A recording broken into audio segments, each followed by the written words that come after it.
Robert Kiyosaki, Dave Ramsey, two of the biggest names in personal finance. And they have two of the biggest differences in opinion on personal finance. So if you're sitting at home and you're sitting there saying, you know what, I've had enough. I'm sick of being sick and tired. And I want to get control of my personal finances. Then you start Googling and you say, you know, who should I look for? What should I do about my finance? And then you come across Dave Ramsey. You may have known him or heard of his name. Or you come across Robert Kiyosaki, and you may have heard of him. The majority of people have heard of one or the other, is what I found. So, you know, let's say you look and you Google Dave Ramsey, you see his philosophy on finance. And then you go and you find Robert Kiyosaki, and you see his philosophy on personal finance. You may be very confused at this point.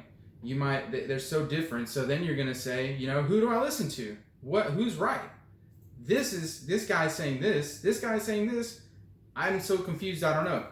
Well, thanks for stopping by my channel and watching this video. My name's Shalon Winter, and I'm about to tell you who's right. So keep watching.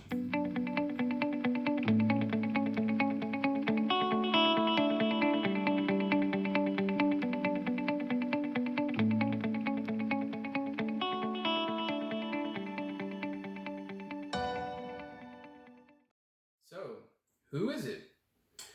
Quickly, before we go into that, let's talk about each one's philosophy quickly. Let's go over a quick recap because, you know, many people, from what I've seen, is that most people either know of Dave Ramsey, know his philosophy on finance, or know of Robert Kiyosaki and his philosophy on finance.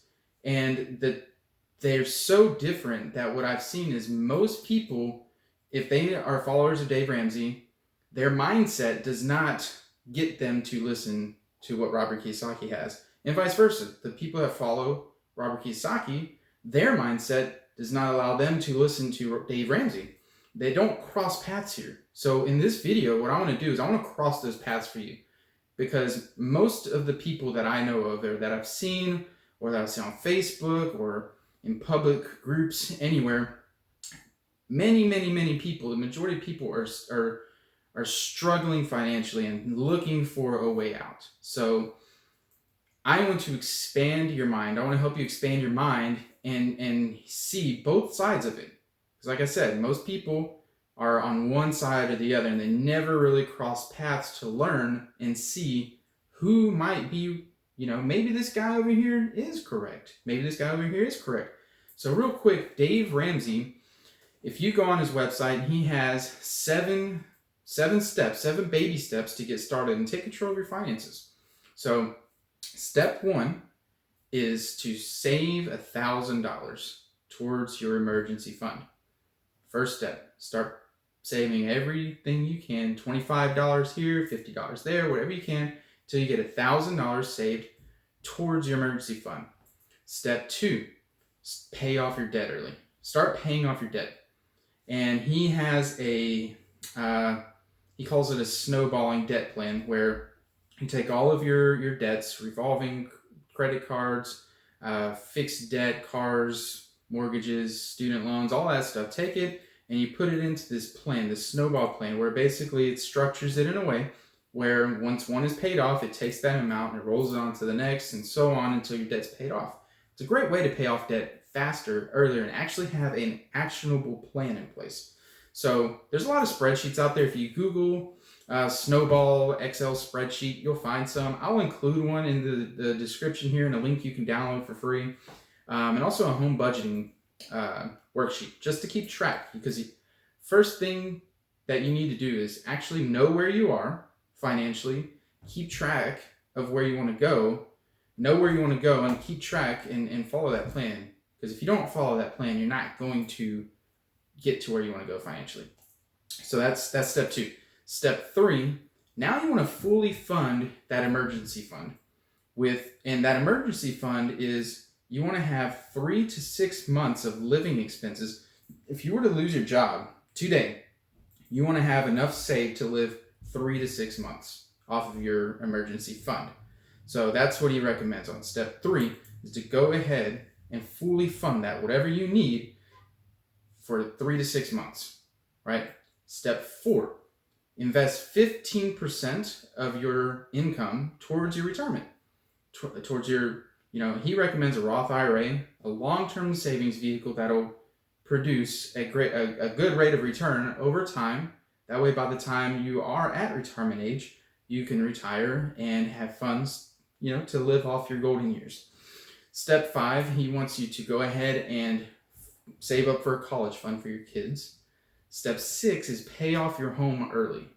Because whenever you get towards retirement age, let's say you have a plan to retire at age 60, you don't want to get to that age, 60, and still have 5 or 10 years on your mortgage to pay, because that'll just mess up your plans. You want to be debt-free, mortgage paid off, retire at 60. Now, if you have $1 million saved up, $2 million, whatever it is for your retirement, you live off of that for the rest, of your life, basically.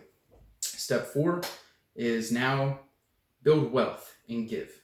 That's what he, in a nutshell, recommends. So, term life insurance, put a financial plan in place to get out of debt early, save 15% of your income, and, retire, save for the long term and retire. That's basically what Dave Ramsey's plan is.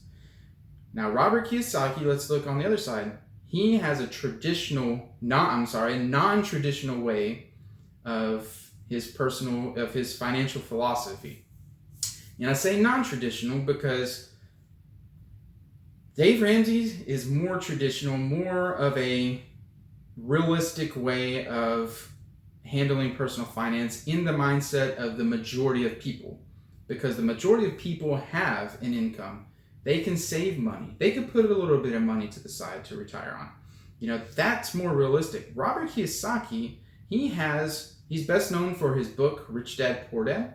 That book was a #1 personal finance book of all time, and it was on the New York Times bestsellers list for like 10 years in a row, something like that. Crazy. Great book. I recommend picking that up and reading it. I'll have a link in the description also. If you want to pick up a copy, it'll take you straight to Amazon. You can buy your copy. But the thing is that he talks about in the book too, there's 4 ways of making money, basically, and he calls it the cash flow quadrant. I'll put that right here. ESBI. You can see that. What that stands for is employee, self-employed, business owner, and investor. His whole philosophy is saying you need to go from the left side of this quadrant to the right side of the quadrant. Find a way to be a business owner and investor. Why? Because he believes taxes and debt will make you rich. And because that's what the tax code incentivizes you to do. In real estate, invest in real estate, businesses that provides jobs to employees, oil, gas, commodities.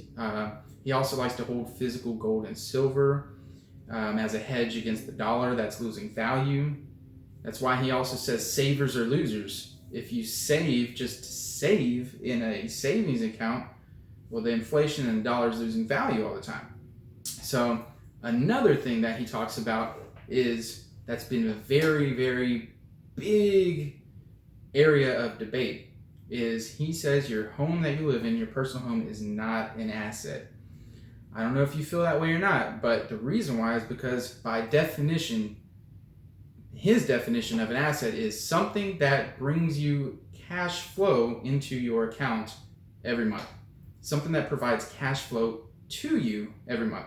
Something that takes cash from you is not an asset. So, and he says that because your home has a mortgage, your home has repairs and maintenance and taxes and all kinds of stuff you got to pay, which cash is leaving you, not coming into you. That's why he says your home is not an asset. So that's been a big debate, big debated area. So, going over real quick recap of Robert Kiyosaki says you must find a way to become a business owner and investor.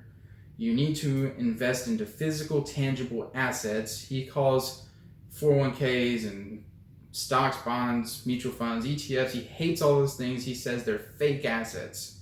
He says there's, the dollar is losing value all the time, so he hates all that stuff. He wants to invest in physical assets. And that's his philosophy. Now, I know most of you are thinking, well, Dave Ramsey sounds like something I can do. Robert Kiyosaki sounds like I can't do that. How do I go and just, I'm barely living paycheck to paycheck. I'm barely making ends meet, right? How do I go and buy another house and rent it out? Or buy an apartment like he buys apartments? How do I do all that? How do I become a business owner? So for most people, that is just so far out there where it's like, where do I even start? So then you follow Dave Ramsey. So my opinion, and I've been in the world of finance since 2008, actually right after the financial crisis last time. So when I got into finance, and I got into personal finance, where I used to, help people with something similar like what Dave Ramsey explains. And then I started learning about Robert Kiyosaki and his philosophy. So in my opinion, they're both right. But what you need to do for yourself is find out what you want to do. What do you want out of life in general? And then I recommend reading Dave Ramsey stuff, following him, seeing what he talks about, right? His philosophy. Do the same for Robert Kiyosaki. Because like I said earlier, most of these audiences do not cross paths. They don't go and read each side or listen to who's saying what. Listen to both of them and figure out which one works best for you and make that decision. Then you can make that decision, right? So that's what I really recommend to do. So that's why I feel like they're both right, because if you're not going to get financially educated on what Robert Kiyosaki is doing, because in my opinion, I'm more on the Robert Kiyosaki philosophy. I'm a full-time real estate investor. I follow his. I have followed Dave Ramsey's. So, and that's why I say they're both right, because if you're not going to take the time to learn and get educated on certain things, then you should probably follow Dave Ramsey. But learn both and make that decision. That is my recommendation. So, hey guys, so I'm going to keep making videos. I know this I'm just getting onto YouTube, but I'm going to start making videos on a lot of topics on financial education. That's my thing. So please like this video, subscribe, leave some comments in the comments. I want to see what you guys have to say about this. Who do you follow? Do you follow Dave Ramsey? Do you follow Robert Kiyosaki? Who do you follow? Let me know. Tell me why. Subscribe, share this video, and I'll see you on the next video. Take care.